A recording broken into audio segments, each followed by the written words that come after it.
ನಮಸ್ಕಾರ, ನೀವು ನೋಡ್ತಾ ಇದ್ದೀರಾ ಶ್ರೀ ಮಾರಿಕಾಂಬಾ ಡಿಜಿಟಲ್ ಟಿವಿ. ನಾನು ಸೃಷ್ಟಿ ನಾಯ್ಕ್. ಭಟ್ಕಳದಲ್ಲಿ ನಡೆದ ಭೀಕರ ನದಿ ದುರಂತದ ನಡುವೆ ಮಾನವೀಯತೆ ಮತ್ತು ಸಾಹಸದ ಅಪರೂಪದ ಉದಾಹರಣೆ ಕಂಡುಬಂದಿದೆ. ದುರಂತದ ಸುದ್ದಿ ತಿಳಿಯುತ್ತಿದ್ದಂತೆ ತನ್ನ ಜೀವದ ಹಂಗು ತೊರೆದು ದೋಣಿಯೊಂದಿಗೆ ಘಟನಾ ಸ್ಥಳಕ್ಕೆ ಧಾವಿಸಿದ ಗಿರೀಶ್ ಮೊಗೇರ್ ಇಬ್ಬರು ಮಹಿಳೆಯರ ಪ್ರಾಣ ಉಳಿಸುವಲ್ಲಿ ಯಶಸ್ವಿಯಾಗಿದ್ದಾರೆ. ಜೊತೆಗೆ ಹಲವು ಮೃತದೇಹಗಳನ್ನು ದಡಕ್ಕೆ ತಲುಪಿಸುವಲ್ಲಿಯೂ ಮಹತ್ವದ ಪಾತ್ರ ವಹಿಸಿದ್ದಾರೆ. ಈ ಸಾಹಸಿ ಯುವಕನ ಕಾರ್ಯಕ್ಕೆ ಎಲ್ಲೆಡೆ ಮೆಚ್ಚುಗೆ ವ್ಯಕ್ತವಾಗುತ್ತಿದೆ.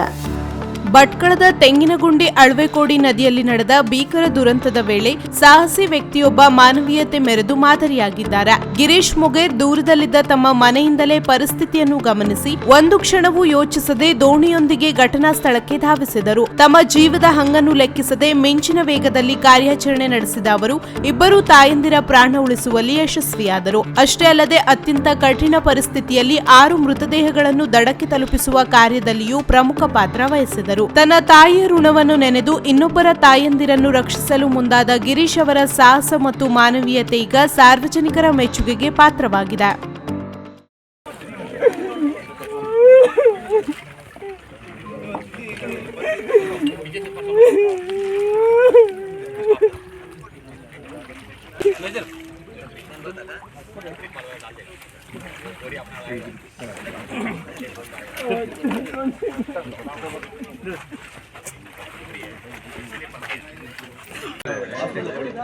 ವಾಡೆ ನಮ್ಮದು ಎಂಟೆ ಸೇರಿ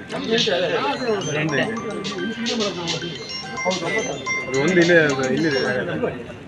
ಅದಿಲ್ಲ ಇಲ್ಲ ಸಂಜೆ